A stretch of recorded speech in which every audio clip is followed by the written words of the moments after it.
আমাদের তিনটা আবদার আপনাদের কাছে। আমরা আপনাদের কাছে 1 নম্বর চাই, দুর্নীতি মুক্ত, সন্ত্রাস মুক্ত, চাঁদা মুক্ত, দখলদার মুক্ত একটি বাংলাদেশ। বাংলাদেশের রাজনীতিতে কিন্তু এখন বেশ বড়সড় একটা পরিবর্তন আসছে।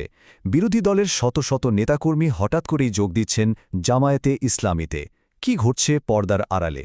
চলুন এই বিশ্লেষণে আমরা সেই পরিবর্তনের গভীরেই যাই। কিন্তু আসল প্রশ্নটা হল, কেন? কি এমন হলো যে বহু বছরের বিশ্বস্ত কর্মীরাও তাদের পুরনো দল ছেড়ে দিচ্ছেন? এই কারণগুলোই আমরা এক এক করে খুঁজে বের করার চেষ্টা করব। চলুন এই পুরো ঘটনার একেবারে শুরুতে ফিরে যাই। একটা নির্দিষ্ট জায়গা থেকে এর শুরু, যা এখন এই রাজনৈতিক স্রোতের কেন্দ্রবিন্দুতে পরিণত হয়েছে।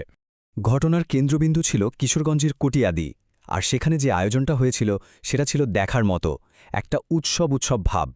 বিকেল থেকে রাত পর্যন্ত চলেছিল এই যোগদান কর্মসূচি, আর এটা ছিল কেবল শুরু। ভাবা যায় শুধু একটা অনুষ্ঠানেই যোগ দিলেন 200-রও বেশি মানুষ। এই সংখ্যাটাই বলে দিচ্ছে এটা কোনো বিচ্ছিন্ন ঘটনা ছিল না, বরং এর পেছনে ছিল বেশ বড়সড় একটা পরিকল্পনা। কিন্তু সবচেয়ে অবাক করার মতো বিষয়টা কি জানেন? কারা যোগ দিচ্ছিলেন? তালিকায় ছিলেন একজন সাবেক সংসদ সদস্য এবং বীর মুক্তিযোদ্ধা, বিভিন্ন পেশার মানুষজন, এমনকি হিন্দু সম্প্রদায়ের সদস্যরাও। মানে ব্যাপারটা এমন না যে শুধু এক ধরনের মানুষই যোগ দিচ্ছিল। আর এই পুরো স্রোতের নেতৃত্বে ছিলেন বেশ পরিচিত একটা মুখ, মেজর অবসর আখতারুজ্জামান রঞ্জন। তিনি তার যোগদানের কারণ হিসাবে আদর্শভিত্তিক রাজনীতির কথা বলেছেন। তার ভাষ্যমতে, দেশকে সঠিক পথে নিতে হলে সৎ আর আদর্শবান নেতৃত্বের কোনো বিকল্প নেই। আর হ্যাঁ, কটিয়াদির এই ঘটনাটাই কিন্তু প্রথম না। এর আগেও মেজর আখতারুজ্জামানের নেতৃত্বে 800-রও বেশি নেতাকর্মী জামায়াতে যোগ দিয়েছিলেন, অর্থাৎ এটা একটা চলমান প্রক্রিয়ারই অংশ বলা চলে। কিন্তু এই ঢেউটা শুধু কটিয়াদিতেই থেমে থাকেনি। দেখতে দেখতেই এটা সারা দেশে ছড়িয়ে পড়তে শুরু করল। ঢাকার কেরানীগঞ্জ থেকে পটুয়াখালীর বাউফল মানে দেশের বিভিন্ন প্রান্তে একই ছবি দেখা যাচ্ছিল। বিএনপির মূল দল তো বটেই, যুবদল, স্বেচ্ছাসেবক দলের মতো অঙ্গ সংগঠনের কর্মীরাও দল বদলাচ্ছিলেন। যেমন ধরুন, শুধু ঢাকার কেরানীগঞ্জ অঞ্চলেই 300-র বেশি বিএনপি ও যুবদলের নেতাকর্মী জামায়াতে যোগ দেন। এটা আবারও এই পরিবর্তনের ব্যাপকতাকে চোখে আঙুল দিয়ে দেখিয়ে দেয়। আবার অন্যদিকে পটুয়াখালীর বাউফলে সেখানেও কিন্তু সংখ্যাটা কম নয়। 50 থেকে প্রায় 300-র মতো নেতাকর্মী দলবদল করেন। স্থানীয় রাজনীতিতে এটাকে একটা বিরাট ভাঙন হিসেবেই দেখা হচ্ছে। এত কিছু তো শুনলাম, কিন্তু সেই গোড়ার প্রশ্নটা কিন্তু এখনও রয়েই গেছে।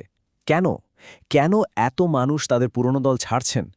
এর উত্তরটা আসলে দলত্যাগী নেতাদের কথাতেই পাওয়া যায়।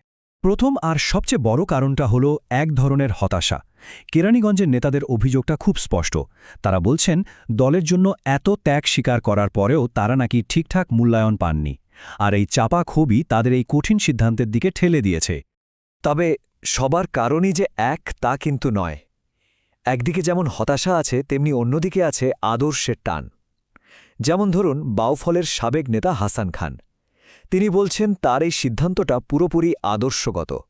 তিনি সততা আর ন্যায়ের রাজনীতির সঙ্গে সারা জীবন থাকতে চান। তো নেতাকর্মীরা তো তাদের কথা বললেন, কিন্তু এর বাইরে রাজনৈতিকভাবে এই ঘটনার তাৎপর্যটা আসলে কি? বিশ্লেষকরা বিষয়টাকে কিভাবে দেখছেন? বিশ্লেষকদের মতে এখানে আসলে বেশ কয়েকটা জিনিস একসাথে কাজ করছে। যেমন বিরোধী দলগুলোর ভেতরে যে একটা কোন্দল আছে সেটা স্পষ্ট, নেতৃত্বের সংকটও একটা বড় কারণ, আর কর্মীদের মধ্যে যে একটা ক্ষোভ জমেছিল সেটাও বেরিয়ে আসছে। ঠিক এই শূন্যস্থানেই জামাত নিজেদের একটা আদর্শবিক বিকল্প হিসেবে তুলে ধরছে।